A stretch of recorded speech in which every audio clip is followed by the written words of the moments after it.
Assalamualaikum warahmatullahi wabarakatuh. Perkenalkan, nama saya Dr. Kartika Sasiodinggo, SHMA.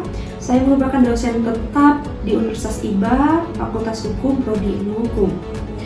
Pada video kali ini, saya membuat video sebagai pernyataan diri dosen dalam unjuk kerja Tridharma Perguruan Tinggi atau PDD UKT-PT sebagai salah satu persyaratan sertifikasi dosen tahun 2026.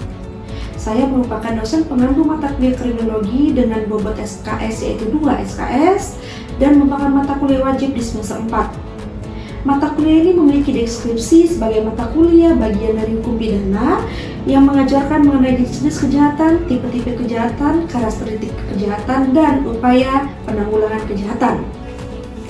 Mata kuliah ini memiliki capaian prodi atau CPL, yaitu mengembangkan pemikiran logis, kritis, sistematis, dan kreatif dalam melakukan pekerjaan yang spesifik di bidang kalian. Selanjutnya, menggunakan dasar-dasar ilmu hukum material, hukum formil, penerapan hukum, dan argumentasi hukum. Mata kuliah ini juga memiliki CPMK. Yang pertama, mahasiswa diharapkan mampu memahami proses beracara pidana sesuai dengan azas-azas hukum pidana. Lalu CPMK yang kedua, mahasiswa mampu menganalisis faktor kejahatan. Lalu yang ketiga, mahasiswa mampu menganalisis upaya penanggulangan kejahatan. Dan yang terakhir, mahasiswa mampu menerapkan teori kriminologi dalam penyelesaian studi kasus. Pada mata kuliah kriminologi memiliki sistem pembelajaran daring dan luring dengan metode ceramah, diskusi, pembahasan contoh kasus, dan problem solving kasus yang terkait dengan kriminologi.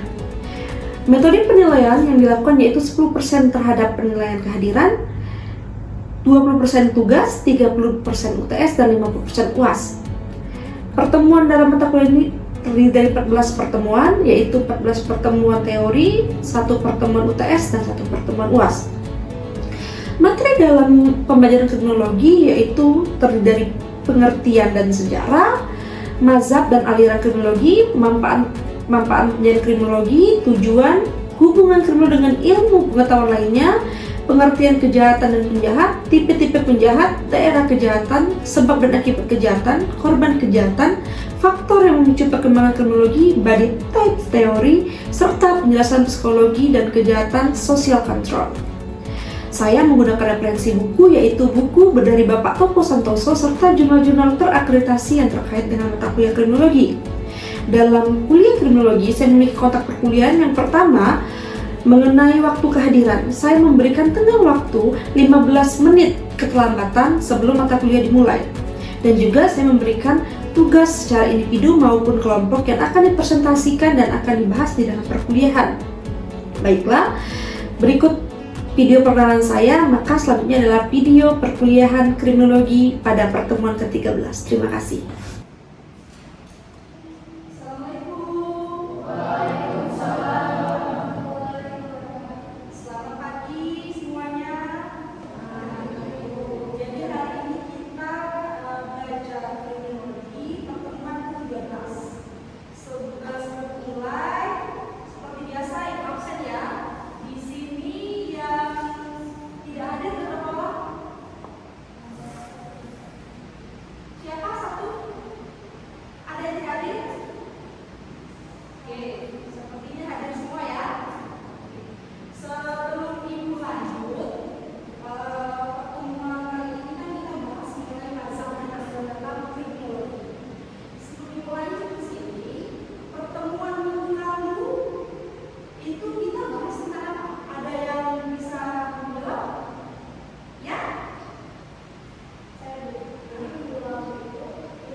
pacu. Jadi teori dan logos itu tidak bisa ditentukan secara full. Oke, makanya muncullah teori-teori pengimbang seperti itu, sosiologi misalnya. Oke, cukup pertanyaannya. Berarti ibu lanjut ke berikutnya. Ibu lanjut bahwa ada upaya penanggulangan yang kejahatan. Nah, jadi apa sih upaya penanggulangan kejahatan? Upaya itu adalah cara atau metode bagaimana seseorang atau pelaku itu tidak melakukan kejahatan lagi. Nah, di Indonesia upaya kejahatan itu ada preemptif, preventif, represif, dan rekomendatif. Apa itu? Preemptif itu yaitu suatu bentuk pencegahan secara preventif. Kalian dulu waktu sekolah pernah tidak mendengar atau melihat sosialisasi tentang KDRT, dalam rumah tangga atau kejahatan-kejahatan remaja? Pernah dengar tidak? Nah, itu tidak boleh preventif. Tidak boleh. Jadi tidak boleh seorang remaja itu tindakan preventif dan sosialisasi. Preventifnya bagaimana, Bu? Preventifnya biasanya dari selain sosialisasi itu diberikan pengetahuan kalau misalnya melakukan kejahatan itu hukumannya sekian, sanksinya sekian. Jadi itu. Yang kedua itu represif. Represif itu pada tahap bahwa kejahatan itu harus diproses secara hukum. Bahwa ada undang-undang. Kalau anak-anak pakai narkoba, undang-undang narkotika. Kalau seorang istri atau suami KDRT, pakailah undang-undang kekerasan rumah tangga. Baru yang kedua, reformatif. Reformatif itu bagaimana? Nah, banyak undang-undang di Indonesia ini awalnya bukan undang-undang, jadi peraturan hukum. Dulu PSK itu bukan